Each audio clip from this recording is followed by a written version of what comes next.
Welcome to Cut the Bull, an insightful podcast which addresses the news of the day and the cultural issues plaguing our society, bringing logic and context to these topics and discussing solutions too real for mainstream pundits.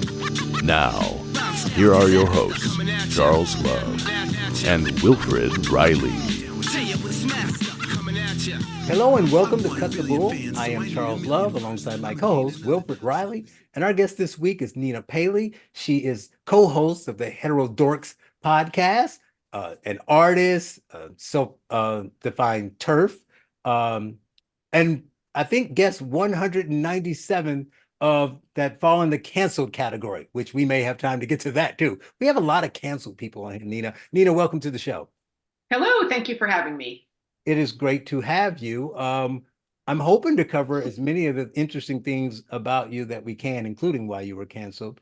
Obviously, the turf moniker is important, so wanted to start there. And I know we had an exchange about Phil Illey, and we had him on the podcast to explain himself. So I guess we can briefly kind of remind people of what happened in his case, and then talk about how that created a rift in the gender wars, as they were. So Phil, I guess on the show about 3 weeks ago, he went to the GenSpec conference, which was a conference, very important here, on gender issues, right? Gender dysphoria, whether you shouldn't teach this stuff to kids, all the stuff, right? There were a lot of medical professionals there. There were trans people there. Our illustrious co-host Wilfred Riley spoke there. And so he showed up and he was wearing a dress, and a lot of people got upset. And no, they didn't get upset at the conference. Oh, that's interesting. They didn't complain at the conference. They didn't. No one got upset until there was a picture on Twitter. But on Twitter, which is the fake place, everybody in the fake universe was upset about it, to the point that he was sparring back and forth. Other people got involved. A lot of the people we all know, which is a surprise, which we'll get to, made some comments on it. And so we had him on to talk about that. But it did send a couple, ripple effect through that space to a lot of people who are generally on the same side of the issue. So I'll let you talk about that briefly, Nina, and what your views on that were, and then we will talk about some of the other interesting side effects to that. Yeah, well, call it Phil Illey Gate or AGP Gate or Blue Dress Gate. Mm-hmm. Is this what's called a watershed moment? Is that what it is? A moment where things change? Yeah, we will see.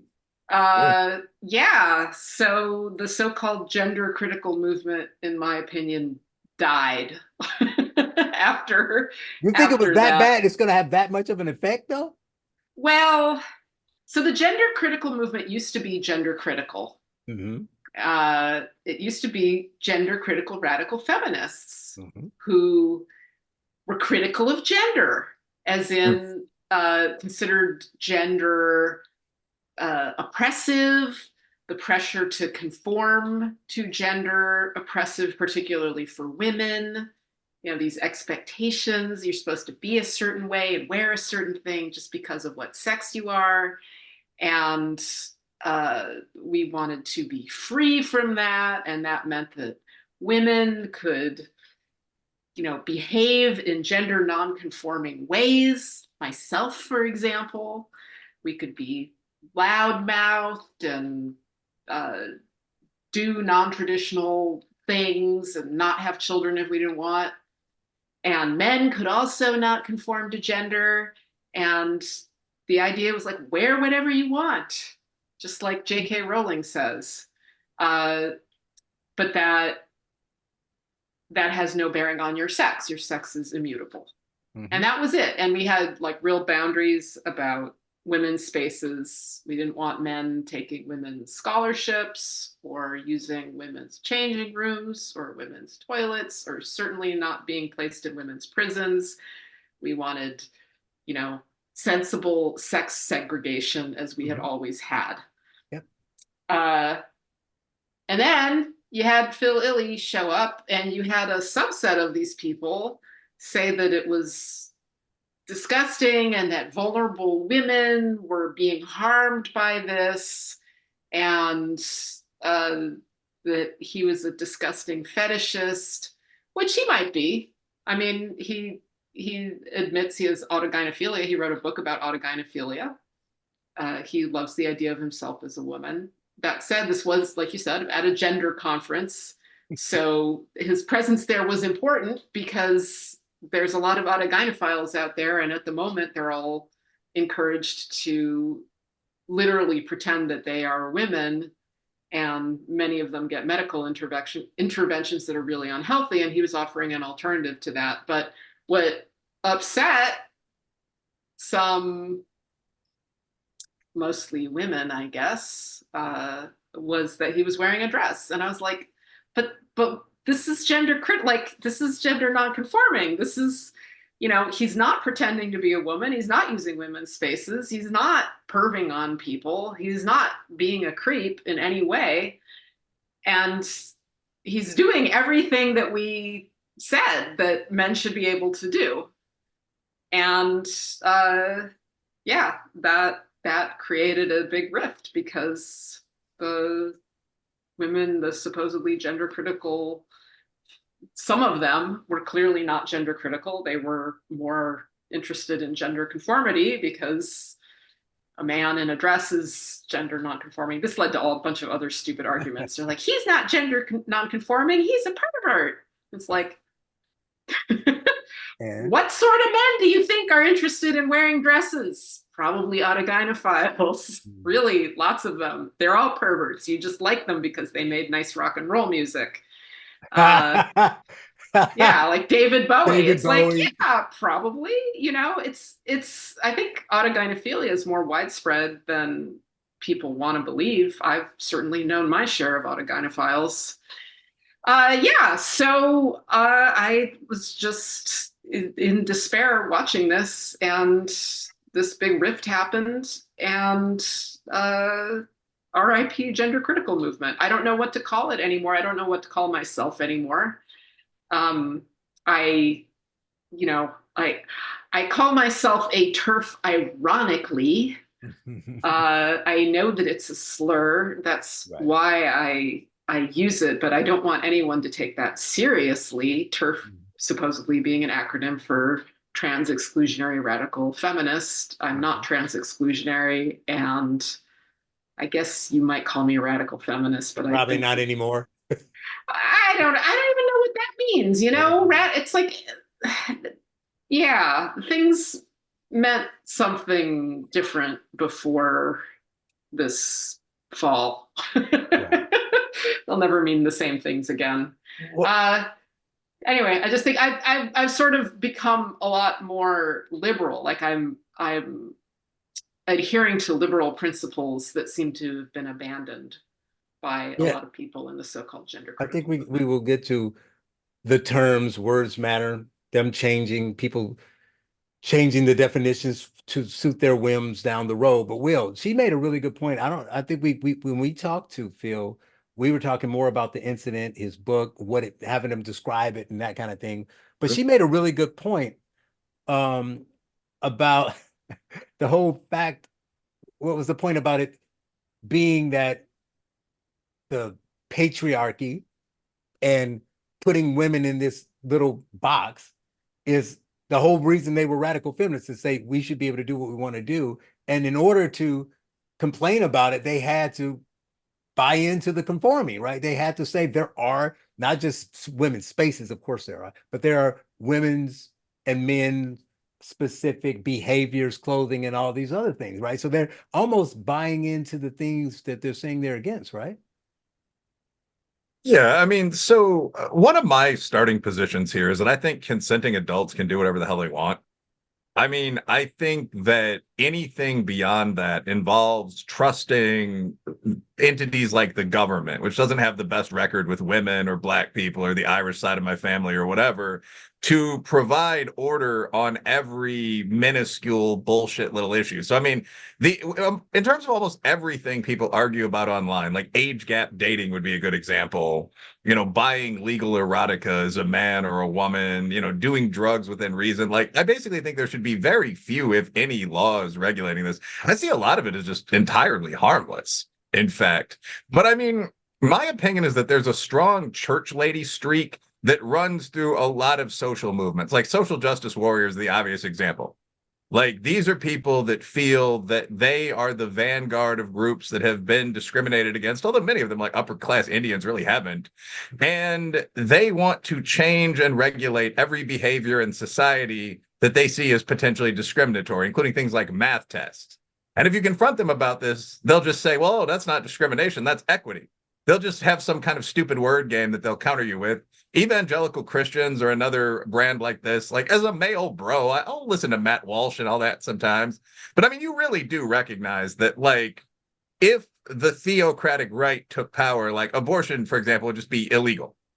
Like, the most flexibility I've ever heard from any of those guys is maybe up to 4 to 6 weeks, which is the point when you know you're pregnant. Like, I'm a week late, quote unquote.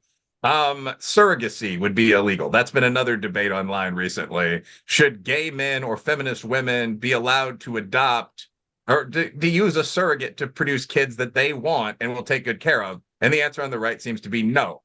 You know, so The down answer the line. on the right. Yeah, the answer on the that's worse on the right. But that actually Well, brings me to my that's point. also the radfem thing, right? Like, because we can talk about that in a second. Yeah, that brings me to my point 3. Radical feminists are one of the worst of these groups. Like, I enjoy sparring with them online, but like many or most radical feminists basically just dislike men. And regardless of whether or not this is true in their personal life, which I've seen very little evidence of, dislike the idea of kind of heterosexual sex or traditional, quote unquote, submissive Western relationships. And this bleeds into almost everything that they say. So, I mean, like, obviously, McKinnon, I think 1983, was the first person to argue that almost all sex is rape for a variety of nonsensical power dynamic reasons. I've read at least 15 other pieces since then to make this point. So, coming from that perspective, it's not especially surprising that people in that group try to regulate the behavior of men or dissident women all the time.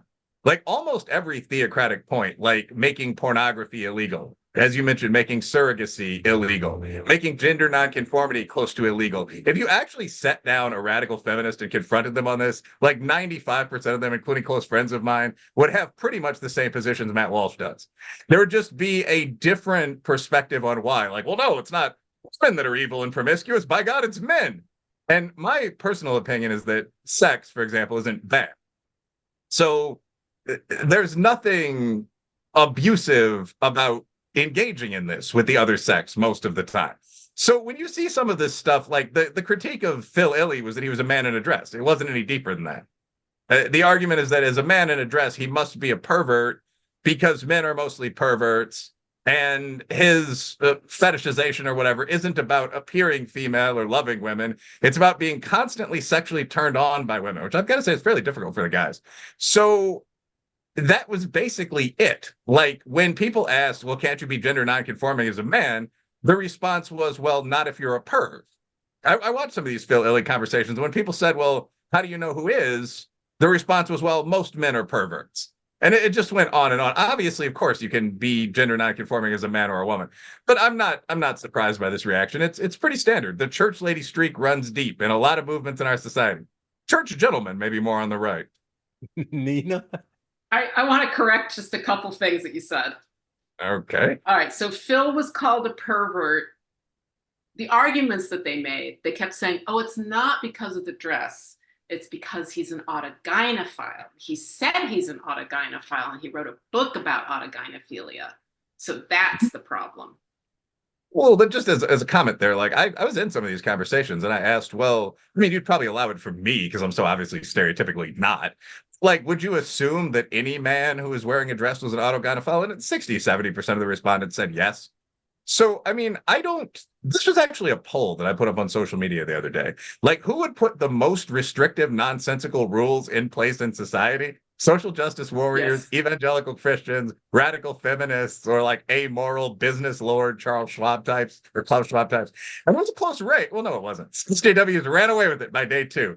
But the radical feminists and evangelical Christians were completely tied. I mean, and one of the things people were saying in comments is, what would the definition of, say, sexual assault be if radical feminists were in power? I mean, the one woman said her standard would be like explicitly enthusiastic, preferably written consent I mean, like, people are looking at that. They're just in normal relationships and saying, like, I don't know. Like, a lot of people would be in jail under any of these four models. So that's pretty much my take. Yeah, I participated in that poll, and I noted that the Sorry. evangelical Christians and the radfems were neck and neck. Yes, you and my sister Eva Kurlova were making some quite witty jokes about that. Yeah. So I also wanted to say that, as far as I could tell, the radfems, or whatever they are, I don't want to call them radical feminists either, because supposedly gender criticism is part of radical feminism. I call them femagogues. Okay. The femagogues weren't, at least in these arguments against Phil, arguing for laws against it. Not at this stage. Yeah, it never starts with that.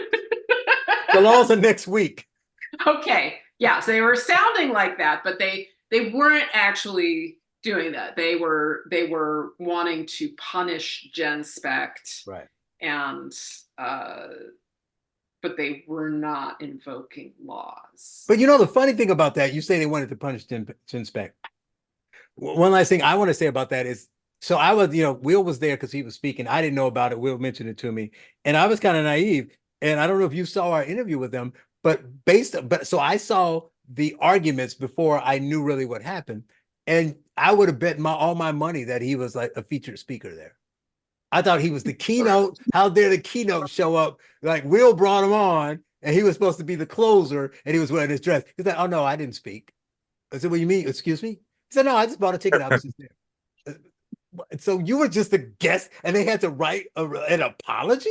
I mean, that's what I thought was odd about it. It's like, I did not. It was such a large story in that space that I thought the case was big. And the other thing, so I asked him, I wasn't there again, but using my common sense, I would assume there were some transgender people there. They were like, yes. I said, so let me get this straight. Just clarification, not judging anyone. So Phil Illy is a man who's attracted to women, and he's not saying he's changing genders, but he's wearing a dress. Bad. But there's a man who's actually saying he's a woman, which is the whole argument about women in sports, women in men in women's spaces. That's bad. This is what they're fighting against. So that man can show up and say, I'm a trans woman, and be in a dress, and that would be fine. I think I asked him, so if Caitlyn Jenner was there, they'd have a problem, wouldn't have a problem with that? They no, they wouldn't have a problem with it. So why is that, Nina? Well, for what it's worth, the transy people that were there, the transsexuals that were there, I think most of them are detransitioning. Not detransitioned, but disenchanted. Right? Oh, like, right. So the co-host of my get that it's a problem. Or just like, so Corinna Cohn, who I do the Heterodorx podcast with, he's a post-op transsexual. He had, irreversible medical interventions when he was 18 and 19 years old. Mm-hmm. There's nothing for him to go back to. Right. He looks to most people like a woman, or at least androgynous. Mm-hmm. I don't think most people think man when they look at him. Mm-hmm. But he's not detransitioning. He's not. He has nothing to detransition to. Right. And I think that the kind of trannies, sorry, I say that with affection, the kinds of trannies who are attracted to GenSpect are the kinds that do not insist that they're the opposite sex, that know what sex that they are. And, one of the things GenSpect is for is for, people to acknowledge reality and cope, because this has been such a big trend and sort of religious movement, and you have all these people that have been affected by it, some of whom no longer have gonads, and they need a way to live in the world the best they can. Yeah, I don't think there was any. I don't think there was any like there were no transactivist types there, as far as I know. Well, I guess I actually just jump in with one comment there. Yeah. For either of you guys. I think another thing that probably mattered is that so my understanding is that there are two modalities for male transsexuality. Either of you might easily know more than me about this, but one is the AGP path, which is people, both the guys are like, I don't know. Well, so one of them though is the AGP path, which is you are sexually or romantically interested in the idea of yourself as a woman. And the other is what I would think of as more the gay or homosexual path, where you are someone with, and I find this actually pretty offensive. Like, I don't get offended a lot, but like, I took one of these gender scales. A lot of you heard that story. But I mean, so you are someone with stereotypically female traits who's male. And so you decide you're a woman. And my impression was that most of the people at GenSpec, like Julia Mullet or Malata, were people that were very much in that second path. Like they were gay, kind of generally not the physically biggest dudes originally, a bit feminine looking, in some cases fairly attractive in like woman gear. Um, that was almost everyone. And then there was like Phil Illy is a guy who's like 6'2", a little bit of chest hair, fairly muscular. He was on the show. He used to play basketball, as I understand. And he was just saying, I like to wear women's clothing. And I thought this would be an opening space. So I think that when like people are pretty well-known trans writers, like Shapeshifter, who writes about like sex and transsexuality and so on, were there, people assumed that they were people who probably preferred men and wanted to look like women, as opposed to men who want to present as women and go into women's arenas. That was probably a big chunk of it. Right. I got you. So that's the reason why you didn't get that kind of pushback and why it was different for Phil. But one important thing I want to get to is Nina kind of alluded to, it being a watershed moment and things shifting at that point.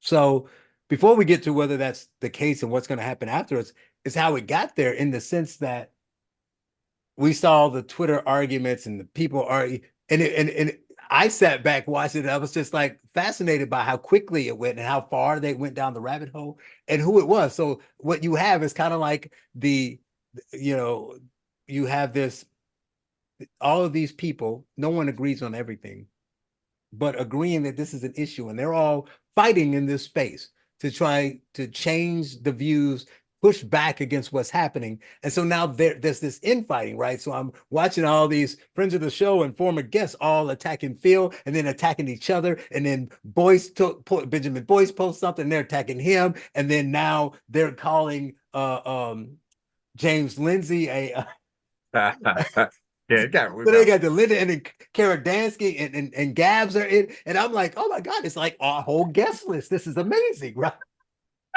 James Lindsay did start just getting irritated and saying stuff like "Shut up, you bitches!" Right? Which like, I mean intensified it. So it's like the men and the women just yelling insults at each other. He got blocked on Twitter for one of them. What's up? He got blocked for one of them. Oh, yeah. I mean, well, like in all honesty, if I were arguing with somebody, they were like, "You're a bitch." I mean, I'm not gonna fight them, like I would probably block them as well. Like that's not really. I mean, he got removed from Twitter. He was suspended. Response. His account got suspended. Oh yeah, that actually was kind of lame on the other direction. Yeah, a bunch of feminists started reporting him and saying he was making them scared and so on. Yeah.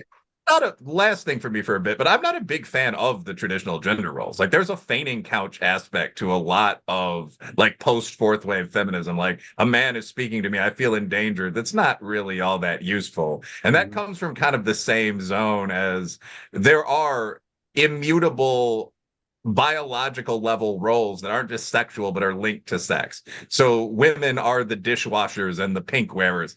Men are about 10% more athletically skilled at the upper end than women. There are real differences, but a lot of this stuff is just stupid, and that's an attitude I've had since early childhood that I still retain. So. Right. So Nina, to all this fighting though, do you think it's going to have a long-term effect? Do you think some people are going to get out of it and just throw their hands up? What do you think is going to happen?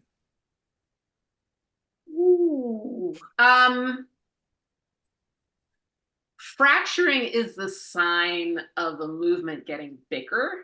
Right. So there are more people that are recognizing the gender stuff is crazy, and who are acknowledging that kids are being transed and they can't consent to it, and that men are being put in women's prisons. This is not stuff the mainstream media really covers, certainly not the lefty media. Right. So more people are becoming aware of this, and it's a lot more than just the so-called gender critical movement or gender critical radical feminists that are fighting this stuff. So even though there's a split in this former community that was on the vanguard of it now. There are other people carrying on the important fight. So in many ways, it doesn't really matter. Like in terms of getting policies changed, in terms of actually, safeguarding at schools and having better prison policies and getting men out of women's sports, it doesn't matter that this stupid fight happened. The people that are doing the work are still doing the work, and it's not a partisan thing, and that's going to continue. So that's really good. It's like, yeah, this thing that started out as its own sort of tribe is split probably forever, and there are enemies that have been made that will probably be enemies henceforth. Will, you got any last gender thing you want to say? Because I want to kind of shift gears a bit, but if there any follow-up or anything you want to say in closing on the... I think Nina's last point was actually pretty deep. Like, you normally think of fracturing, like the village splits in two as a sign of total failure. It's actually also just a sign of growth. So, I mean, like for a very long time, as insane as this sounds, given what they believe, the trans movement was really ascendant in American upper middle class life. I mean, until 2 years ago, the Elon purchase or a little before, if you said men are men and women are women on Facebook, that's the only thing I've ever, or Twitter as well. That's the only thing I've ever been suspended for on social media. I think it was blocked for both for like 30 days. So that was the norm. No one believed it, but it was, I mean, how many people believe literally in the Quran or the Bible? It was just the norm. You couldn't go against that. Now that's changing, and the majority of people are potentially gender critical in some real sense. So yeah, you're going to have different camps. Like conservative bros think the trans thing is a joke. So like you have Matt Walsh and all those guys, like there's Lady Ballers just came out. Then you have like really gender critical people who can be male and female. Then you have, radical feminists who don't much like the guys, but certainly don't want them in prison. I read Redux sometimes, So I think all those camps are going to sometimes work together, but work toward the same goal. And if you mobilize voters and so on, I mean, it's hard to see that it's a bad thing. Right. Yeah, I think the most effective work being done now is by Icons, which is the getting men out of women's sports group. They are so like focused and effective. And in the UK, Sex Matters is really good. You'll notice neither of these organizations got involved in the stupid Phil Illy fight. The stupid Phil Illy fight was just like, it was not effective at anything. And it was a bunch of individuals that have little vendettas or something. Right. I want to shift to liberalism. I know you talk about using the term TERF kind of as a joke, but seriously, questioning how you should label yourself, which you probably should just be like me and don't label yourself. But because of the how things have shifted so much, and you talk about that and people, the narcissism of arguing over little differences and things of that nature. So how do you notice and how do you see the changes that have happened? And what do you think of the fact, I know we talk a lot on the show, and I think the problem, got a lot of problems, but the biggest problem is that post-Trump, but it was happening before then, is that people make a lot of their arguments and the things that they're concerned about political when they're not really political. So whether there may be a legislative adjustment necessary or not, that could be the case. But whether you think young children should be told that you're a little tomboyish, you should change your gender. Should there be laws against that? Maybe. But the reason it's happening isn't because it's legal or it's not legal. It's something that happened culturally that changed, that made people just think that's okay to do. Whether we are thinking it's okay for people to have accountability in what they do, what they think on equity, what they think about helping what do they call them again, Will? They don't call it traditionally marginalized groups and things of that nature. Right, which I don't really understand what that. I mean, I know what it means to be traditionally marginalized, but that doesn't mean that you're necessarily marginalized now. But they want to change all of society for it. So when did you notice that things were moving away from your normal views, and what do you think needs to happen? Solve the you'll world be, problems in 5 minutes. yeah. I used to be such a lefty. I used to consider myself an anarchist and hardcore environmentalist. Mhm. I'm an antinatalist. I'm still kind of all of these things. It's just there's a difference between the things and the communities that espouse the things. Mhm. So, like, I'm against fascism, right? That sounds okay. But I'm good I'm with not that. Antifa, right? Because they're not against it, fascism. Well, yeah, but They're supposedly already they are, right? fascists, so they're just starting fights with us. I mean, that's the problem with Antifa. I mean, like, Uh, yeah, and I'm there are all kinds of things. Like, I've been a vegetarian most of my life, uh, and concerned about animal welfare. Nothing turned me off from that, like meeting actual animal rights activists. Like, they made me want to start eating meat. They were Probably insufferable. them. You probably wanted to eat them. No, I just wanted to like eat some cute animal in front of them. Right in front of and them, I right. didn't, but these communities can just be insufferable. Right. Just to establish that first. I still think the things that I've I still believe in the things that I've always believed, right? Like, I think the environment's going to hell. Mhm. But I don't think you can fix that the way people are trying to fix that, you know? I think it's just something we have to grieve and, So when you say human. that you can't fix it the way they want to fix it, do you mean by being angry and mean and getting in people's face and violent? Do you mean sitting in the street and closing like what things are they doing that you think are Well, yeah, those things are not going to fix it. But even all the, like, putting windmills everywhere or everybody driving well, once they electric find a way cars. when the blades go out, once they find a place to put them instead of just throwing them in the ground because they don't biodegrade, I mean, then they'll be further along the line, right? And not needing backup batteries. And oh, okay, I'm sorry. So no windmills everywhere. I mean, and electric cars, it's like, that's not gonna save the planet. None of this is going to work. It's giving people something to do, Right. but it's not gonna actually preserve habitat or anything like that. So, Well, this is fascinating. I like that we went it's here. a So is part of the problem though that let's assume we have to assume that you agree that the problem is so the planet needs saving. Okay, but I don't know if it needs saving. We're trashing I the know, but that's human what they're saying. beings Okay, but what I'm are saying is trashing the biosphere, right? But we're just like, the way I think of it now is humans are a force of nature. Like, humans in big groups are a force of nature. And right, when I was in my 20s, I wept and cried and admired people who chained themselves to the redwoods and right, all that right. stuff. And now I'm just like, yeah, this is very sad. It's very sad if you care about what's being lost, if you care about biodiversity and Right. habitats and all that sort of stuff. It's sad, but humans are a force of nature, and the road to hell is paved with good intentions. Mm. And pretty much all we can do is make it worse. That's my take now. I'm grieving. It's like, you have to sort of man up and woman up and grieve. And you also, like, another thing is, there's this book by Lear Keith called The Vegetarian Myth. Mm-hmm.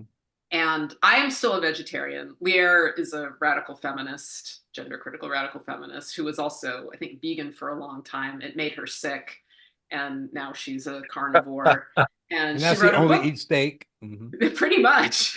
No, I mean, she eats various things, but she's definitely carnivorous now. Right. And she wrote a whole book about it. And she didn't convert me out of vegetarianism, but she did persuade me that there's an element of vegetarianism which is a kind of immaturity and a failure to accept what human beings are. Yep. It's like, I realize that there is a degree of cowardice in myself where I do not want to accept the killing part of myself as a human being. Right. Right. If I could like just make one Yeah. comment there, I think that that is a definition of the left better than most of the ones I've heard recently. Like, leftists are people that feel guilty that humans are a carnivore species. And I think you could take that deeper. Like, there's an idea on both the Evan right and again, like the Rad Femi portion of the left, that human nature itself is bad. Like, whenever I do have one of those conversations online, like the one about do men prefer pretty, sometimes younger women, and do women prefer rich men? A lot of the comments are not just like, yeah, I find that kind of unethical, but yeah, but like verging on hysteria. Like, the idea is that if we do want these things, that's bad. And if we want to kill, that's even worse. Can we change ourselves? And it's like, you fool, we can't change ourselves. There's nothing wrong with being a human. Humans are predatory apes that function a little more like wolves. It's infinitely better to be a predator than to be a prey species. There's nothing bad about any of this. And I mean, like, a lot of the kind of center right, and I don't mean to patronize either one of you guys, I doubt I could, but it's just that's acceptance of that, I think, brings a great sort of peace. When you understand that humans are killers, you can actually regulate your own potential for violence. Like, eating only lettuce and telling yourself that you're different from the other humans, not that's what you and your friends are doing, is dumb. Part of the vegetarian myth, by the way, is just the point that large-scale industrial agriculture of plants doesn't kill millions of animals. I mean, you remove mass amounts of habitat doing that. So something like 1 billion rodents die every year as you plow your fields. I don't give a shit. It's like those little beasts. They're servants for man. But I mean, like, I think if you really do love animals, you have to be aware of that, and you have to balance that against the cost of killing large herbivores. So the human nature point is a serious one. And the other thing you said was this idea of, what is it? Giving sort of upper middle class confused people something to do. Like, I get that feeling a lot. Like, but I'm not even making a joke. Like, when you talk about electric cars, like, oh, they feel like they're doing something for the planet. There's a lot of stuff like this. Like, I come from a working class neighborhood, so does Charles. And one of my buddies right now is a garbage man. He runs sanitation for a ward of Chicago. And something he told me off the record is like, we don't recycle anything. Like, I mean, we just You weren't supposed to tell them. No, but I mean, like, we've both been local leaders, Charles. This is true for Chicago and New York. Like, there are only like 3 landfills in the area. You're not going to like Schuylkill and then breaking everything down and taking the bottles out of the. No, you just throw everything in the trash. Recycling is a way for husbands that are working from home and like preppy housewives to feel like they're contributing to the environment. No big city actually recycles that I've ever talked to anyone on the management team of. And like, I'm a management consultant. Like, it's not real. Airport security is the same kind of thing. I'm not going to go on a lengthy rant, a weakness of mine. But like, the last time I was at the airport, the bag checker guy was like an old fighting man. Like, he had the globe cross anchor tattoo on his arm. It's like patting me down because like I'm a male under 40 and I knew what this was, brown skin. And like, I finally just said at one point, like, isn't this all bullshit? Like, couldn't you just put a ceramic knife in your ass and walk through? And he started cracking up and was like, well, yeah, of course. And he actually just let me go. He's like, you're a real citizen, whatever, get out of here. Yeah. Kill someone if you wanted to. But I mean, the idea is to make people feel reassured. Like, oh, yeah, the scary people, the white enviro guy with the beard and that cheerful Muslim family, they're being patted down in an unpleasantly invasive way. The plane's going to be safe. The actual, Al Qaeda warrior on par with the U.S. Marines, it's not going to have any trouble getting on the plane. It's all this stupid ritual is thing one. And a lot of that ties into guilt about human nature. That's thing two. I'm done here, except one point. You can tell a real environmentalist because they support nuclear power. That's it.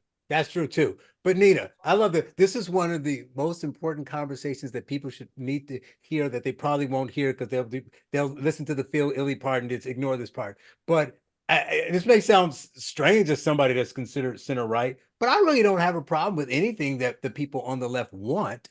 Is either they want to mandate it for other people, I have a problem with, or they're not honest about why they're doing it. Like, so I don't care if you think being a vegan or a vegetarian, because you like it better, because you think it makes you healthier, because you just don't like meat, that's fine. But if the reason you're doing it is because I want to save the planet, and that's going to save the planet, like the point you made, it's like Michael Schellenberger was on it. He walked the walk, he did all the stuff. He went to Brazil, he learned how to do this, he stopped eating meat, all that stuff. It's like, this is not really working, right? So if that's the reason you do it, that's a problem. One last point I want to say, and you can talk about that. We can get into some of the other things you believe and talk about those too. But the interesting thing, the point I was going to make about save the planet wasn't a knock on whether he's doing it, but the people were saying, they said, we want to save the planet. The planet needs to be saved. And they believe that. So they believe the planet will be saved. And then they target one thing. Like my son came home the other day. It's like, you know what? We were having a debate today. He's all of 8, just turned 8 days ago. And he's in school like, we were having a debate today and I decided I hate plastic straw. Paper straws are better than plastic straws. I was like, oh, why? He said, because plastic straw, and it's funny. He's talking to me. That's why it's funny. He talked to me. And then I just said, well, what about this? But he's like, yeah, because plastic straws get into the ocean and then they kill the fish and it's bad. I said, well, that's pretty simplistic, isn't it? And by the way, how do the straws get in the water? And he's like, because people litter. So I'm making it at the 8-year-old level. I said, well, wouldn't the solution be not to throw straws in the water? The straws are innocent until they didn't walk into the water. Straws are innocent. Right. But my point is, we sell our, he talks about the fact that we don't recycle. We sell our garbage to other places. I mean, we literally, literally ship our garbage on, people don't know that, right? So you do all that. And then what India and China with a much larger footprint is doing. So my only point is, do what you want to do, be mindful of the environment and try to make it better. But when you chain your stuff to a tree, like you said earlier, while you're ignoring the non-recycling, the huge, shipments of trash going all over the world and them burning coal in India and in China and elsewhere, you're not making a dent. And you can't tell them that because then you don't care about the environment. I mean,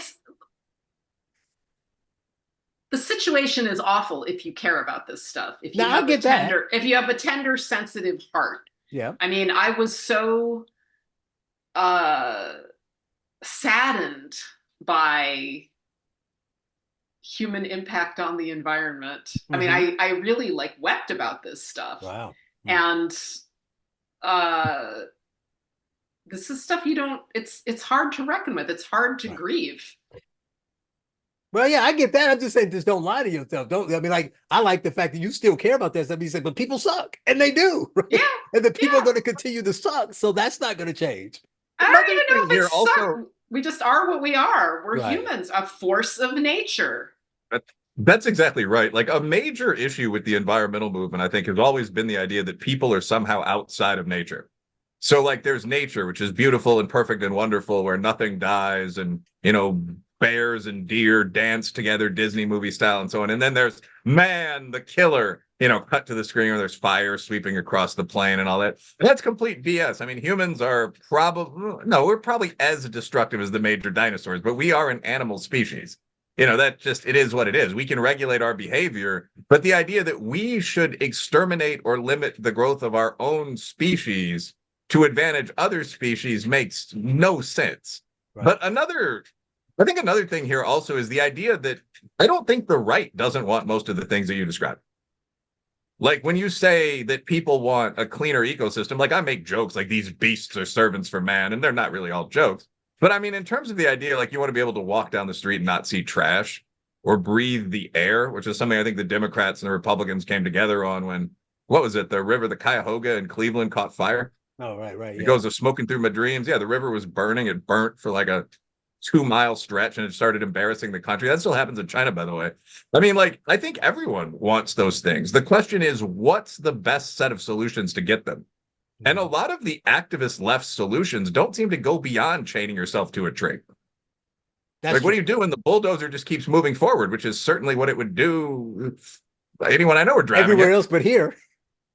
Well, I mean, it's okay. This was a discussion in one of my classes today, Tiananmen Square, the protesters were in the square and the Chinese government told them to leave 27 times. A lot of people don't know that. And then the Chinese government just ran them down with tanks and killed them all. And I expected my students to say that's absolutely horrific, but they'd all learned by this point that the USSR collapsed after similar protests. And they were like, China's still fucking there. So there is an element of hard-edged reality. You have to deal with the interests of other people to accomplish anything. You're not going to free Palestine, a worthless goal in and of itself, but by standing in the middle of the I-70 in San Diego screaming at people. So what's the actual goal of the left? What's your position on nuke? Because the center right has one. We like it. Right. And Nina, to that regard, do you think that with all the problems, you still have your same beliefs? You still think these things matter and you wish we could find a way to solve them? But do you think that your former the people next to you when chained to the tree, all those people who still move in those spaces. I know they don't see it that way, so they don't get it. But do you see them as being one of the more destructive forces that we have in society, in our society today? In that, because even with their good intentions, how they are willing to put their good intentions on the tip of a spear and stick it in your eye.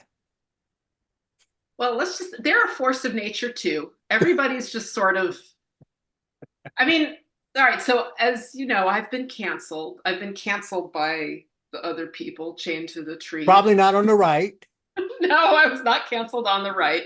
Talk about why you were canceled briefly. Oh, because I said on Facebook that women don't have penises. Oh, okay. Because Will Crazy. should be canceled because he says it on this every other episode.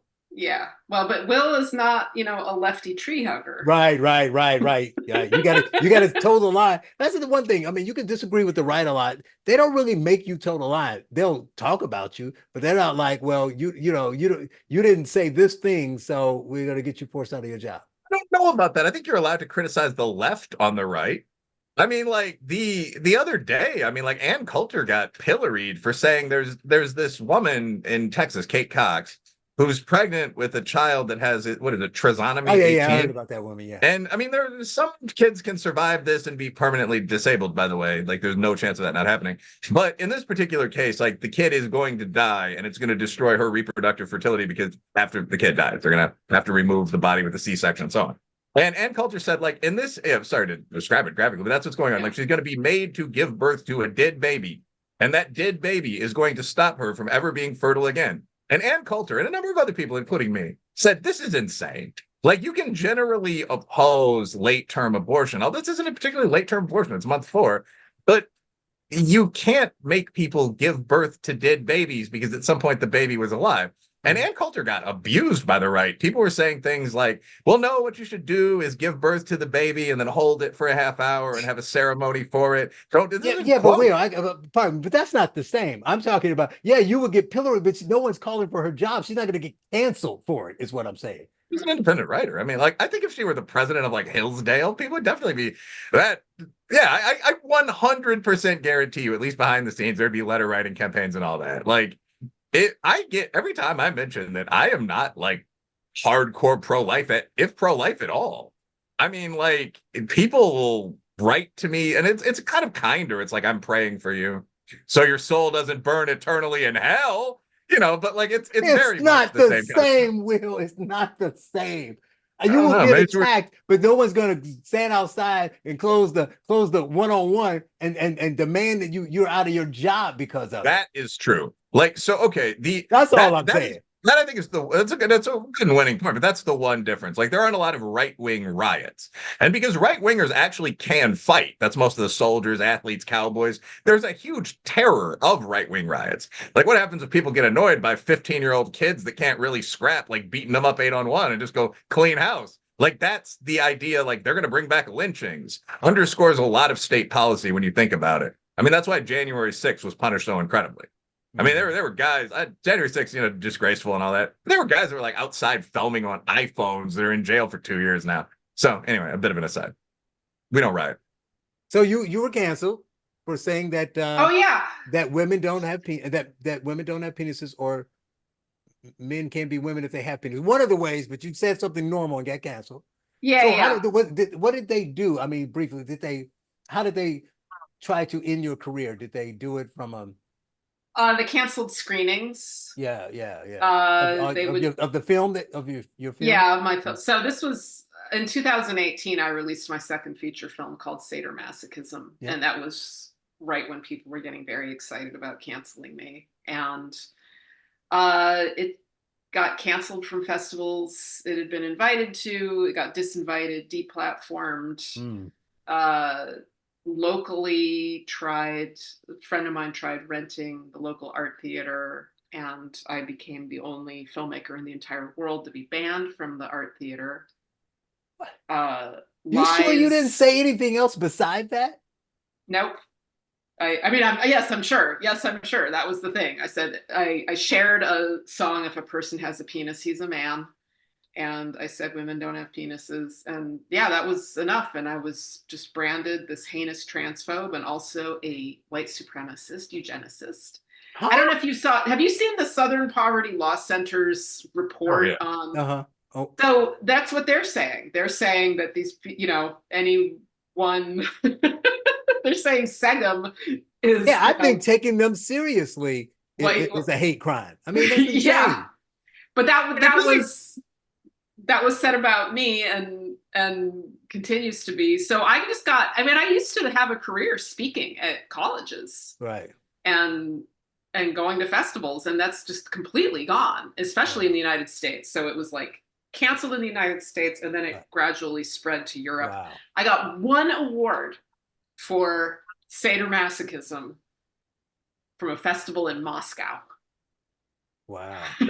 Wow. Now you're one of the Russians that got Trump elected now. See? That's what I was Exactly. going to say. Russia jumping on board with fascism once again. It really is like, if you've ever had like a Christian athletic coach, stuff like this really is just like the catechism. Like, I will be a man of faith, and a man of faith is a man who controls his lust, and a man who controls his lust does not feel pride. It's just like the idea that there are all of these sins that are inextricably linked together by some not particularly merciful God. And anyone who displays one displays them all. That's why, like, I guarantee you, if you say anything turfy, every time I do, actually, people ask me if I'm a racial bigot. And the two things don't logically have anything to do with one another, but it's part of the catechism, right? Like, that's why, last thing, but that's why people say this, like, if your feminism doesn't include supporting mass immigration of foreign men that detest women, your feminism and ain't BDS. Shit. Like, yeah, but like, and BDS and BDSM, like, kink shaming is part of it. Everything on the list. So, like, I'm listening to some of this stuff, like, if your feminism doesn't include support for abused sex workers, like, what? Like, I mean, I'm not the most radically feminist person, but it's insane. And it's just, the idea is that all of these things, like kink and Islam, go together because they're opposed to like dudes that wear this. Like white, supremacist, patriarchal, heteronormative, like everything must combine. The problem, of course, is this coalition of the fringes is going to fracture the next time it wins an election. The members hate each other. Can they be reached, Nina? No. I knew the answer, but I didn't want to hear that. I was just going to say that, like, my whole take on the left changed when I got canceled because I've been this, devoted Had you not lefty. noticed it before? I loved it when I'm sorry to interrupt you, but when I talk to people, like, you were so immersed in it because these were your friends and your family, people you hung out with. This was your clique. So you never even noticed it. Like, they might have even said something that was a little off to you, like, that was odd, but whatever. I mean, right, you're in the circle. And so what I did notice for a while, so when I was in my 20s, I was making a documentary I never finished about population politics. Mm-hmm. And I was intrigued that, and this was like in the 90s, the late 90s, mm-hmm. the left, which used to, I mean, it had Paul Ehrlich, so, the population bomb. Overpopulation used to be a concern of the left, mm-hmm. and then it wasn't. Then it was taboo. But it wasn't taboo on the right, so I ended up interviewing this woman named Virginia Abernethy, who had written a book called Population Politics. And she was a very conservative person. She's a little jingoistic. Mm-hmm. And I remember reading her book, I was very uncomfortable because I didn't like her because she was conservative, but she made some interesting and really good points. So I was aware that some conservatives were making really good points and that it was enlightening to listen to them sometimes. Mm-hmm. So that was a break from the tribe of libtard right there. But it wasn't a strong break. It was more like, oh, isn't that funny? Also, I remember reading Shelby Steele's essay, The Age of White Guilt, when it came out. Right. And really liking it and trying to get my lefty friends to read it, and they wouldn't because Shelby Steele was a conservative and they wouldn't read stuff by a conservative because conservatives are wrong. Mm-hmm. And I remember really liking that essay, and I still do. It's one of my favorite essays of all time. So why haven't we had Shelby on? We haven't called I him. just realized we haven't had Shelby on. Let's make that happen. Yeah, let's do it. Yeah. I'm pretty sure any of the 1776 Unites guys would be glad to come on. We had Jason Hill, I know. Yeah. One other thing, because we're around the same age, I do want to say that, though, you might not have noticed it because you were still in it and not paying attention to it. But one of the things I like to say is that when they try to fix all these things, maybe not climate change and the environment, but the racial and the cultural things, the traditionally marginalized, that kind of thing, that I feel like we all just discussed for 15 minutes what humans are. They are what they are. So you're never going to fix it. I think part of the problem is they have this hubris that they think we've advanced enough that we can fix human nature. But absent of that, the early 2000s, maybe some late 90s, maybe a little bit later, but somewhere in that window, I feel like we had reached the peak and gotten as close to how the genders, the races, and everything were going to get along, play along. We had enough laws to correct the things that fell outside of that. And that was about as sweet as we hit the sweet spot. And things got worse because somebody decided that 9 wasn't high enough. We should turn the dial to 11 and we can make it better. And everything kind of tumbled over. But in that, maybe not in the time. So what, in the late 90s, early 2000s, when you were in that time, did you notice that things were better, getting better, and relations were improving to a really good point? Or were you, because you were still seeing things as kind of like liberal trying to solve these problems, that you didn't notice? Because I'm assuming now, looking back on that, you can see that well, race relations were pretty good. People were going to college and school together. White guys were rapping along with the rap songs, and the black guys knew all the rock songs, and everybody watched the same movies, and everybody knew who Martin Lawrence was and who Leonardo DiCaprio was. Yeah, I mean, looking back, race relations were better. That's a low bar. Some things were better, some things were not. At the time, it's not like everything felt hunky-dory, especially because of where I was at regarding environmental stuff. Mm-hmm. Everything you were saying about recycling and just dumping it, I knew that back then. And I knew that what the US was doing, when we cleaned up stuff in the US, that's because we moved our manufacturing to China, right? Now China's this hellhole, but we get our stuff from China. And it's the same globe. Yeah, but it's like, the smog's over there. It's unlivable there. It's nice and clean here. So that's great. But I was worried about globalism. I remember that was the thing. Like, I actually attended trainings in San Francisco in 1999 to attend the World Trade Organization protests in Seattle. I didn't go because, once again, I could not stand the people. I was like, yeah, I'm against this globalization disaster, but I freaking hate these people. I cannot deal with them. My boyfriend ended up going. He went to jail. He brought back conjunctivitis. I got conjunctivitis from him. At least he brought something back. Yeah, but and he brought back a great story. But that's where my heart was at the time. And, looking back, the me of today, no, I would not do that, right? Like, it's like, I did not accept the force of nature thing at the time.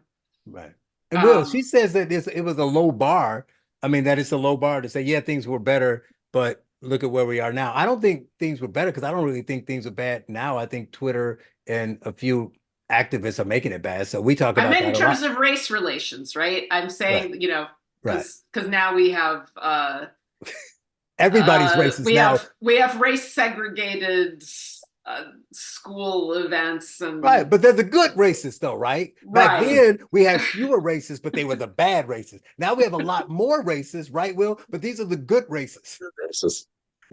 Yeah, I mean, I think it's objectively pretty obvious that race relations are worse. Like, the one improvement is that because of Tinder, the party scene, and so on, people are having a lot more interracial sex, and so they're marrying. So, like, 27%. So eventually they're gonna flush it all out. With I mean, so actually is one thing that people forget when they talk about, like, all this race stuff, like whites are non-athletic, blacks have a slightly lower tested IQ, so on. You're assuming stable populations if you think that matters. I mean, the population in most large countries, like England's, comes from brutal warfare between what, like the Britons, the Romans, the Anglo-Saxons, the Vikings, blah, blah, blah. So, I mean, in the USA right now, 27% of new marriages are interracial. So that's a plus. Like, that's going to end racism at some point. Everyone's going to have like a vague beige color with You slightly will tilted just eyes. hate those darn Like you, mulattoes. Will. Like you. Yeah, but yeah, few is beautiful and brilliant, but I mean, like, yeah, people will be an eighth black, an eighth Asian, majority Caucasian, and there are a lot of projections of this. National Geographic actually did a photo spread of what these future people would look Yeah, like, I and they're remember that. But yeah, beautiful in an we're alien just gonna way. pick. We're gonna pick which mix we don't like, and not like that people. Well, I mean, there's probably going to be some group. There's always going to be an outcast group. Like in graduate school, I was actually a canvas manager for the Human Rights Campaign, which is a gay and at the time kind of women's rights group. We You were working are on the problem. anti-discrimination legislation. And I remember that, like, in a lot of these working class neighborhoods we'd go to sign up new members, like white and black jock types together would be like, "Get out of here, homo." I mean, so it's just there's always going to be someone who is seen as the outsider, blah, blah, blah. But the thing I was going to say, though, despite the interracial marriage, like race relations are objectively worse. Like people are willing to date, willing to play ball together. But if you're asked, like, what do you think of other races, their attitude has dropped dramatically. And I don't think it's not like their girlfriends doing that. It's the constant stuff on social media, like video of 5 black guys beating up a white guy, nutty old white guy shooting a black kid, cop just beating up males of every race, just on and on and on. But if you ask someone like, do you think that there's more white on black crime or black on white crime or police crime than there was in like 1957? They'll say, well, probably not, but I see it. So that's where the role of social media and all that comes in. It is quite serious. We all have these Pentium level computers in our pocket. So you take that out. If you see an argument between a white guy and a black guy, 18 people are filming that, and you think that is reality. And as a final point there, like whenever I share the real crime data, so like in the last year on record, like violent crime between black and white people was 2.9% of what you call index crime, like serious crime in the USA. And whenever I say that's not debated, I mean, that's from both white and black victims. We were responsible for most of it, but there were almost none of these crimes. So whenever you say that to someone, they're responsible very often be on Twitter or Facebook. No, I've seen the videos. I know what you guys are up to, which could be whites or blacks. And it's like, you've seen these pictures of 18 bullshit incidents over a country the size of a continent, but it's hard to convey that. Yeah. So you want to leave us with anything positive, Nina? Where are we going to go? What's going to happen? Any final words? So we know it's bad, but Nina has all this positive stuff to leave us with. Encouragement, words of encouragement. Well, I'll say this. It's fun to age. It's fun to it's like living in a science fiction book. Mm-hmm. All this weird stuff is happening, and I have all this experience to compare it to, and it's trippy, and sometimes it's terrifying, but it's pretty cool to be around to watch, no matter what's happening. So stick around, everyone. Stick around. True. I don't know how helpful that. I mean, I admit, I do. I spend a lot of my time just watching people and their behaviors and reactions because it's fun and it's interesting, but sometimes it's just so bad. There's just so many bad takes. But which I often say, I think I've said it before today, is that I find solace in the fact that social media is fake, and I don't think most people really think like those ne'er-do-wells, which includes the 3 of us on social media. But I'm hoping that regular people are out there just doing their thing and not having time to punch people of other races or argue about whether a woman can have a penis or any of those natures. Now, it's bad that they're not paying attention to it, because maybe we could squash some of this stuff if they were, but I do hope that most of them are not. Will, any final words from you? I'll just piggyback on what you guys said very briefly. Like, yeah, I think it's important to realize. So, like, the old Latin word pagan means hick. And there's a point to that. Like, the idea was that outside a few big cities, most upper class fantasy, from obsession with sadomasochistic dueling to even that crazy new religion, Christianity, didn't penetrate for 1,000 years. People just kept on living. And I think there are a lot of pagans today, just regular people living regular lives who view, every time I've run some of this stuff, like I mentioned age gap dating earlier on, or like the extremes of feminism, men go, actually, the guys I know were much harsher to the male stuff, like men going their own way, like men should live without women and focus on their, manly pursuits. And the response was just, that's just being gay. I think that most people, when they hear this nonsense from the E world, think of it as exactly what it is. OnlyFans are just prostitution. Men going their own way are going to be pretty miserable without wives or girlfriends or kids ever, so on down the line. So just like look to the normal people for normalcy and try to spread reality to them when it comes to these new ideas. Well, she is Nina Paley, co-host of the Heterodorx podcast. Nina, thank you for joining us. It's been great. Thank you. It's been fun. I got a country to say, God bless the US of A, land of the free and a home of the brave. God get all of the praise. I got a country to say, cause I'm Patriot J and I'm saving the day.